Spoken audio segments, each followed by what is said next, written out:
Hello and welcome back to the deep dive. I am really excited for today's session. We're tackling a stack of source material that, on the surface, might just look like a kid's book. Right, a simple paperback. Exactly. But if you actually, crack it open and look at the mechanics, it is an absolute masterclass in survival and espionage and tactical thinking. It really is. We are diving deep into Enid Blyton's classic, The Sea of Adventure. It's a fascinating choice for a deep dive, I have to say. Usually we're dissecting, business strategies or these really complex historical events. Yeah. But when you strip this narrative right down to its bones, it really operates like a high-stakes survival thriller. That's the perfect way to put it. You've got it all. You have isolation, you have resource management, you have enemy combatants, Yeah. and you have a group of agents who just happen to be children, completely cut off from their entire support network. They're on their own. Totally on their own. It's a perfect case study in adaptability. That's exactly why I wanted to cover it. We are not just, reading a bedtime story here. We're looking specifically at the first half of the book today, roughly the first 25 chapters or so. And that arc is critical. It is. It takes us from this really boring sick room, recovering from measles of all things, all the way to a high-stakes infiltration of a secret enemy base in a lagoon. It's an incredible escalation. So the mission for this deep dive really is to understand that journey. How do four kids go from complaining about being bored to actively outsmarting what is basically a gun-running spy ring? It all comes down to the psychology of competence. That's the theme we have to track all the way through. Competence. Yeah, you got your main characters, Jack, Philip, Dinah, and Lucienne.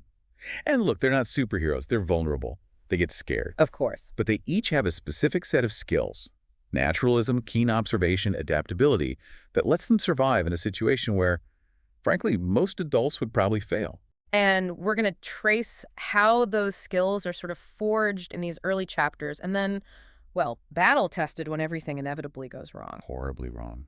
So let's just jump right into the context. The story opens on May 5th. It's not a dark and stormy night like you'd expect. No, it's the complete opposite of that. It's almost mundane. It's a boring, sunny afternoon. The kids are stuck at home, they're getting over the measles, and the source material just paints this picture of absolute frustration. They're just itching to get out. That feeling is so universal, isn't it? That restlessness. Oh, yeah. It's the classic locked room beginning. It establishes their baseline emotional state, which is so important for understanding why they take the risks they do later on. Right. It gives them the motivation to seek out adventure. Exactly. So let's introduce the team properly. The squad, yeah. First up, you have Jack. He's the bird lover, Mm. the ornithologist. He's the one who's always looking up, always observing the world around him. He's the data gatherer. Precisely. Then you have his sister, Lucienne. She's really the emotional core of the group. She's loyal, she's affectionate, but she also wears her fear on her sleeve. She's kind of the barometer for danger. You know things are bad when Lucienne is scared. You do. And then you have the other pair of siblings, Philip and Dinah. And Philip is, well, he's the wild card, isn't he? I was reading the character descriptions, and Blyton makes a point of this tuft of hair that just won't lie flat. It's a great little detail. But more importantly, the kid is a walking zoo. He carries rats around in his shirt, actual living rats. Squeaker, Waffles, and Nosy. You can't forget their names. I can't believe I forgot their names. And look, it's a detail that can seem a bit grotesque, especially to his sister Dinah. But it's absolutely crucial for the plot. How so? Blyton describes Philip as having this magnetic quality with animals. They just trust him, completely and implicitly. This isn't just a weird quirk. It's his superpower. Think about it. In a survival situation, being able to understand and sort of work with the natural world, to see animals as allies instead of threats, that's a massive, massive asset. But back in the sick room, it's just a source of conflict. Oh, yeah. Domestically, it's a nightmare. Dinah is terrified of the rats. She's described as spirited and fiery, but she just loses her mind when Philip's creatures come out. And then there's Kiki. We absolutely have to talk about the parrot. We do. Yeah. Because she isn't just a pet. You could argue she's the fifth protagonist. The fifth member of the team. Kiki is this wonderful, chaotic element.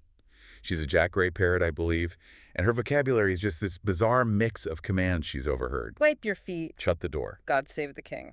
And she does these perfect imitations of a railway engine and a mowing machine. It's hilarious. It is. It's great comic relief. Yeah. But pay close attention to how Kiki functions later on. She's an alarm system, she's a psychological weapon, she just completely disrupts the environment, and that is a tactic in itself. So we have this pressure cooker. The kids are bored, they're driving each other crazy, and their mother, Mrs. Mannering, Philip and Dinah's mother, and guardian to Jack and Lucienne. right, she decides they need a change of air. But here's the first real conflict. Her plan is to send them away with a governess, Miss Lawson. The perfectly safe Miss Lawson. And you have to understand, for these children, safe is the ultimate insult. It means boredom. It means restriction. It's the last thing they want. So this is where we see their first real tactical operation. They don't just sit there and complain. They conspire. They do. They decide to weaponize their own eccentricities to make themselves, well, ungovernable. It's a rebellion against mediocrity, a brilliant one. The scene is just hilarious. Philip, what does he do? He loads himself up with the rats. Jack gets Kiki all wound up to screech like a train. So when poor Miss Lawson arrives for her interview, she walks into an absolute madhouse. She doesn't stand a chance. Not a chance. Jack calls it a brainwave, and he's right. They present a version of reality that's just too chaotic for a standard authority figure to handle. Miss Lawson flees. And it proves something important, doesn't it? It does. It shows that these children, they understand how adults see them. Yep. And they know how to manipulate that perception to get what they want. They're already shaping their own destiny, even in this small way. And what they want is Plan B, Mrs. Mannering's next idea. An ornithology trip. A bird-watching expedition to the Northern Islands with a certain Dr. Johns. This is Jack's absolute dream. He's immediately packing his camera, cleaning his field glasses, and the source material is very clear about this. They aren't going as tourists. That distinction is so vital.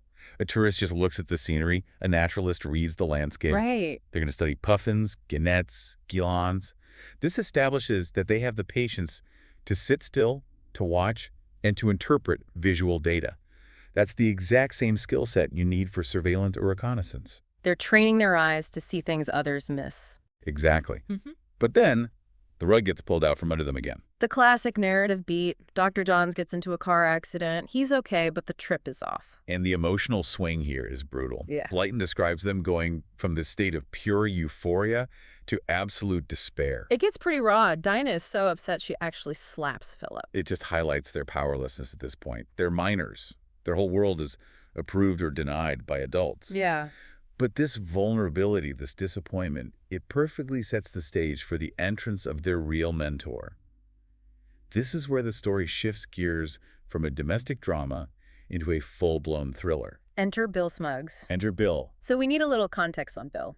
Bill Cunningham, alias Bill Smuggs. He's a friend of theirs from previous adventures. He's a Secret Service agent. Though he'd never call it that. He always says he works for law and order. Right. And he's the one adult who really treats them with respect, as equals. He's the cool uncle archetype, but, with a metaphorical badge and a gun. But notice the atmosphere when he comes back into the story this time. It's different. It's not a social call. Not at all. He calls the house. His voice is described as being tight, and he says he won't come over if anyone else is there. It's tradecraft, and the kids pick up on it immediately. They know Bill rules. So Jack and Philip decide to run a stakeout in the garden because they think Bill might be walking into a trap. And this leads to a moment that I think is genuinely tense. Oh, it is. Philip is creeping around in the dark. He thinks he sees a bad guy in the bushes, and then bam! He gets tackled, pinned down, gagged with a mouthful of dirt. And the attacker whispers, "How many more of you are there?" It's a moment of real violence. It shows you the world Bill lives in. And, of course, the attacker turns out to be Bill. But it reveals his state of mind. Yeah. He is completely on edge. He's a marked man. A gang is hunting him. He needs to disappear. He didn't know it was Philip. He treated the noise as a hostile combatant. The reaction when the flashlight clicks on is just great. Bill realizes he's just assaulted a teenage boy and says something like, "Philip, you little ass." It grounds the scene immediately. But once the dust settles, they have a problem to solve. A big one. Bill needs to hide. The kids need a holiday. And Jack, who's the strategist of the group, he sees this synergy. He does. He suggests that Bill should be the one to take them on the birdwatching trip. It's the perfect cover. The ultimate disguise. Who would ever look for a wanted secret agent hiding behind a thick black beard and glasses, playing nursemaid to 4 children and a parrot? It's the hidden in plain sight tactic. A smoke screen, as Yeah. they call it. And Bill transforms himself. He becomes Dr. Walker. The description of the disguise is really detailed. He shaves off his hair. He wears this thick, bushy black beard, dark glasses. He even changes his walk. He hunches his shoulders. It's active camouflage. He's building a whole new persona. And the final piece of the puzzle just falls into place. Mrs. Mannering herself catches the measles. The very thing that started the whole problem becomes the solution.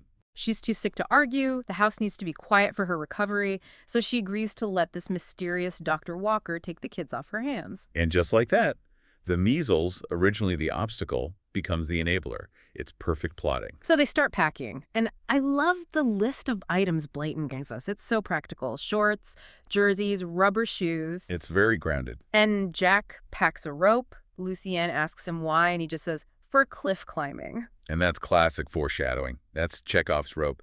If you pack a rope in Chapter 3, you are absolutely dangling off a cliff by Chapter 20. Guaranteed. But it also shows Jack's mindset. He's a planner. He anticipates difficult terrain. He's thinking ahead. So they head off to Euston Station for the night train north. The atmosphere completely shifts here. We leave that domestic sphere behind and enter this sort of liminal space of travel. Yeah, the journey itself becomes a character. The train ride is described as being really cozy sleeping berths, the rhythm of the wheels saying, traveling far, traveling far. But there's this undercurrent of paranoia still. And rightly so.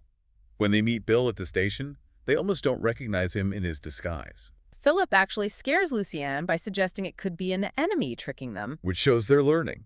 They're learning that in Bill's world, you can't trust your eyes. You have to question appearances. It's a harsh lesson. But they make it to the coast and they find their boat, the Lucky Star. Ah, the Lucky Star. It's a motorboat, and it's stocked to the gills with tinned peaches, Spam, condensed milk, chocolate. It is the ultimate independent living fantasy for a kid in the 1940s. It represents total autonomy. They set sail, the pilot Henty leaves them, Bill takes off the fake beard and glasses, and all that tension just evaporates. It's a great moment of release. Blyton uses that contrast so effectively. The grimy, dangerous world of spies is left on the shore, and they enter the clean blue world of the sea. They stop at a fisherman's cottage for the first night, and the fisherman thinks they're dafties for looking for birds instead of fish. Which is a nice little touch. It just reinforces that their mission is completely unintelligible to the locals. It isolates them even further. They're on their own wavelength. They're operating on a frequency that no one else around them understands. They're observers. They aren't there to extract resources like fish.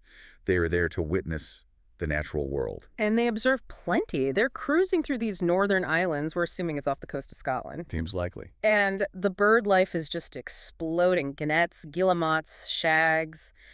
Jack is in absolute heaven. He's taking photos, keeping notes in his book. But they're looking for something specific. A puffin island. They want a proper colony. And to find it, they have to read the ocean. And this brings us to one of my absolute favorite clues in the entire adventure genre. I think I know what you're talking about. They're miles from civilization, cruising past these uninhabited islands, and Lucienne spots something floating in the water. Just a little piece of orange peel. A single scrap of orange skin, bobbing in the waves. And you have to stop and think about the implications of that. You really do. Oranges are a tropical fruit. They do not grow in the northern Atlantic. Local fishermen are eating fish and bread. They're not packing crates of citrus fruit for their lunch. And it was fresh enough to still be floating high in the water. So it's the Sherlock Holmes deduction, right? Yeah. It implies that someone else, someone with resources, someone from the outside, has been right here very recently. It's the first crack in the facade of their perfect isolation. It's a total disruption in the pattern. Nature doesn't produce orange peels in the North Sea. Humans do. Specifically humans who are provisioning for a long trip. But, typical of the genre, they acknowledge how odd it is, but they don't let it stop them. They just push on. And they find their paradise. They discover this island with a valley between high cliffs and a perfect natural harbor. They name it Hidden Harbor. And it is absolutely covered in puffins. A whole city of birds. Oh, The they are. description of the colony is so vivid. Blyton writes about the noise, the smell, the constant bustle. The puffins with their parrot-like beaks, red and yellow, nesting in burrows underground. It must have been an incredible sight. And this is where Philip, the animal whisperer, goes to work.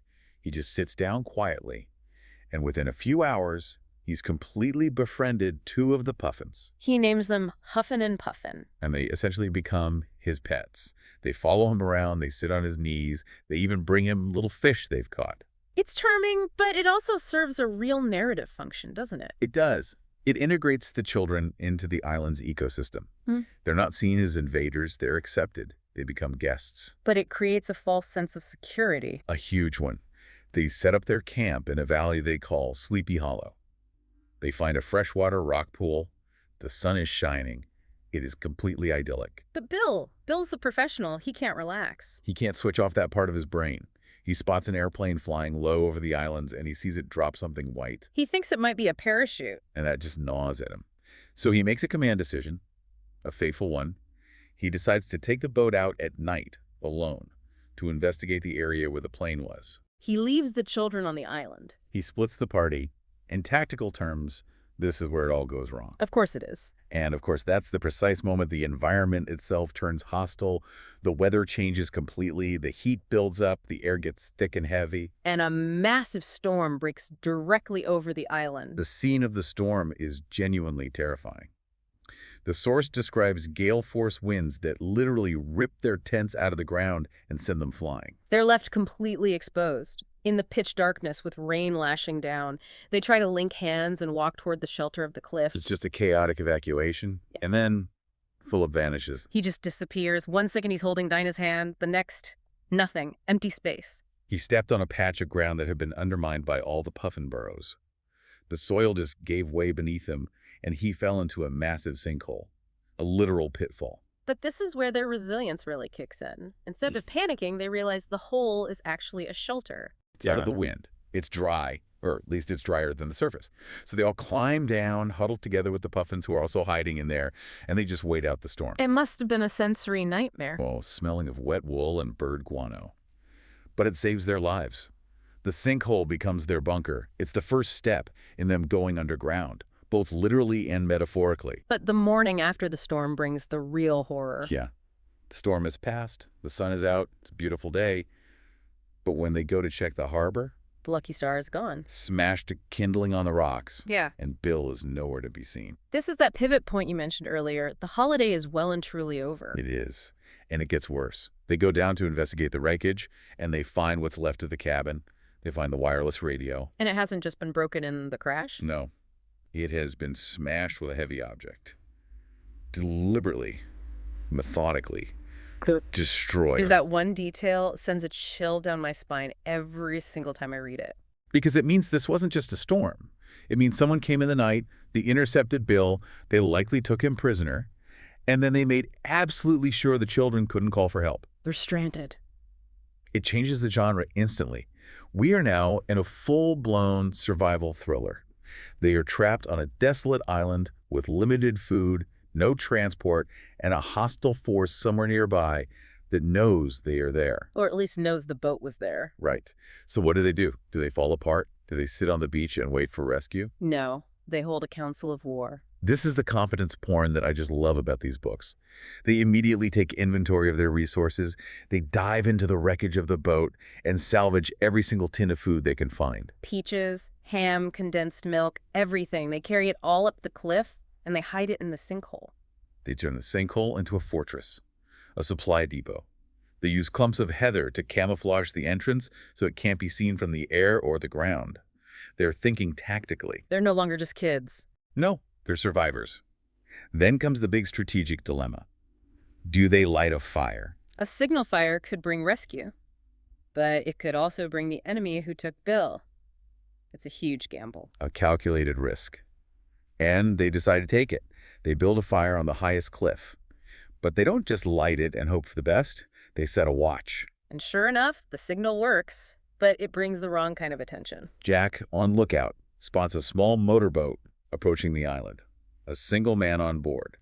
And this is where the children transition from being survivors to being active combatants. They don't just hide. They plan an ambush. And the plan is classic divide and conquer. Jack and Lucienne will be the decoys. They'll stand on the cliff, waving, looking like innocent, helpless children. Meanwhile, Philip and Dinah will hide down near the harbor to cut off the man's line of retreat, or, even better, steal his boat. Their objective has shifted. It's not just about getting rescued, it's about seizing an asset. So let's talk about the enemy who arrives. Horace Tipperlong. Horace. What a name. He climbs up the cliff. He's described as being weedy, with a thin little mustache and dark glasses. And his first move is to claim he's an ornithologist. Big mistake. A huge mistake. Because the children, and remember they are actual amateur naturalists, they spot the lie immediately. Horace is walking through one of the most spectacular puffin colonies on Earth, and he is completely ignoring the birds. In fact, he's annoyed by them. He kicks them out of his way. So Jack decides to test him. He asks him if he's an ornithologist. He deliberately mangles the word. And Horace just nods along. Yes, yes, that's me. And that's the gotcha moment. It confirms he's a fraud. He's a spy using a cover, but he hasn't done his homework. And worse, he underestimates the children's intelligence. He just sees them as kids, and that arrogance is his downfall. So they spring the trap. They tell him about the tame puffins to lure him inland towards the sinkhole. Jack walks him right to the edge, and then, in a move that is surprisingly violent for a children's book, Jack trips him. It's a physical takedown. Jack shoves him, and Horace just tumbles straight into the sinkhole. And their entire situation changes. They aren't passive observers anymore. They are actively engaging the threat and winning. Now he's their prisoner. They grab a stick to threaten him and keep him down there. And then, for good measure, Kiki arrives to begin the psychological warfare phase of the operation. This part is hilarious, but you have to imagine how disorienting it is for Horace. He's lying in a dark, smelly hole, he's bruised, and suddenly a voice from the shadows starts screaming, "Wipe your feet!" and bah! Pooh. He thinks the puffins are talking to him. He genuinely believes the isolation has driven him mad. It completely neutralizes him. So now they have a prisoner, and more importantly, they have his boat. The strategic calculus shifts again. They have a means of escape. They could flee to the mainland, find the police. That's the safe option. It's what most reasonable people would do. But they don't take it. No. They decide they're going to find Bill. They are officially launching a rescue mission. It's an incredible decision. It is. So they provision Horace's boat with all their salvaged food. And they show a moment of real humanity here, too. They leave tinned chicken and peaches for Horace down in the hole so he won't starve while they're gone. They're not monsters. They maintain their moral code even in the middle of a conflict. It's an important detail. But as they're getting ready to leave, the stakes get raised again. They hear a noise, a deep thrumming sound. Another boat is approaching in the dark, a much bigger one. This has to be the enemy mothership. The children realize they can't just sail away blindly. They might run right into it. So they hide in the darkness and they watch. The enemy boat comes right into their hidden harbor, presumably looking for Horace. And in this moment of crisis, Philip makes the boldest call of the entire book so far. He says, let's follow them. It's incredibly risky. They're going to use the enemy's wake and their lights to guide them back to the enemy base. It's like following a shark back to its lair. I mean, if they get spotted, it is all over. So they drift out of the harbor silently, without starting their engine. They wait for the big boat to turn, and then they start up and begin to tail it across the open sea. The navigation here is just impressive. Keeping a boat in sight at night, on the open water, without being seen yourself, that's difficult. But they manage it. And the destination is revealed at dawn. The secret lagoon. The description of this place is mesmerizing. They arrive at this geological structure of two islands, joined by a reef of rocks, and it closes this massive, calm, perfectly blue lagoon. It's a natural fortress. The water inside is deep and still, a total contrast to the choppy sea outside. So they hide their little boat on the far side of one of the islands. They beach it in a small cove. And guess who came with them? Huffin' and Puffin. The two loyal birds apparently rode on the rail of the boat the entire way. See? Nature accompanies them. They're not entirely alone. They hide out in a cave, and the next morning they climb a hill to get a good look at this blue lagoon. And the mystery just deepens.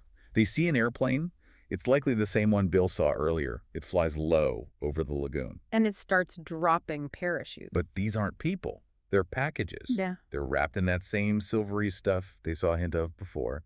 And when they hit the water, something very strange happens. They don't float, they sink immediately. Or they dissolve, maybe? Yeah. It's not clear. The parachutes seem to disappear, and the packages just vanish into the depths of the lagoon. This confirms everything Bill was suspicious about. This is a drop zone. The lagoon is being used to smuggle something that needs to be hidden underwater. It's a very sophisticated logistics operation. And the curiosity is just too much for the kids. They have to know what's in those packages. So they strip down to their bathing suits and they swim out into the lagoon to investigate. This is such a tense sequence. You have to imagine it. Swimming in deep, dark water in enemy territory, knowing that a boat could come around the corner at any second. Jock and Philip dive down. They can feel the packages at the bottom. They're hard. Hard, heavy objects wrapped in some kind of waterproof casing. But they're too deep to get to properly, too deep to open. But Lucienne, and it's so often Lucienne who stumbles onto the vital clues. Always the quiet observer. She finds one that missed the deep water. It landed on a shallow shelf of rock near the edge of the lagoon, and it has split open on impact. Jackpot. She looks down through the crystal clear water, and the source material, it stops the detailed description right at this moment of discovery. But the reaction of the children, it tells you everything. They are just utterly amazed. They see the contents scattered on the rocks. And that is where we leave them for this section. They're in the belly of the beast. They know the secret, or at least they have seen the contraband. They are outnumbered, outgunned, and their only allies are a parrot and 2 puffins. It's a perfect cliffhanger. It really is. We've gone from a sick room to a secret lagoon. We've seen the transformation of these characters from bored school children into, well, tactical operatives. It really does emphasize that evolution of competence we talked about at the start. They began as these passive victims of the adult world, being sent away for their health, being guided by Bill. But step by step, as each of those safety nets was removed, they stepped up. Each one took on a role. A critical role. Jack took over strategy. Philip managed the environment and the animals. Dinah handled the logistics of the camp and the supplies. And Lucienne provided those crucial observations that no one else caught. They are a fully functional unit. And they used the landscape to their advantage. That's the key difference. Horace fought the island. He tripped over the puffin holes. He hated the birds. The children worked with the island. They lived in the holes. The birds became their sentries. That's the key takeaway, isn't it? Resilience isn't just about being tough. It's about adapting to your new reality faster than your enemy does. Adapt or die. Or in this case, adapt or get thrown in a sinkhole by a 12-year-old. Precisely. That feels like the perfect place to wrap up this part of the deep dive. We've analyzed the survival mechanics, the psychological shifts, and the tactical genius of 4 kids and a parrot. It's been quite a journey. And for anyone listening, I really do recommend digging into the text to see exactly what was in those silvery packages. Because the answer changes the geopolitical stakes of the whole story. Absolutely. But before we sign off, here's a final thought for you listeners to chew on. We've talked a lot about the competence of the children, but let's flip the script for a second. Okay. Imagine you're the villain. You have planned this incredibly complex operation for years. You have boats, you have planes, a secret island base, a terrifying reputation, and your entire criminal empire is currently being dismantled because you didn't count for the curiosity of a child who was just looking for a puffin. That's a great point. You can plan for the police, you can plan for the army, but you can never, ever fully plan for a kid who just wants to know why. A terrifying variable indeed. Thanks for listening, everyone. Until the next deep dive, keep your eyes on the horizon. You never know what you might spot floating there.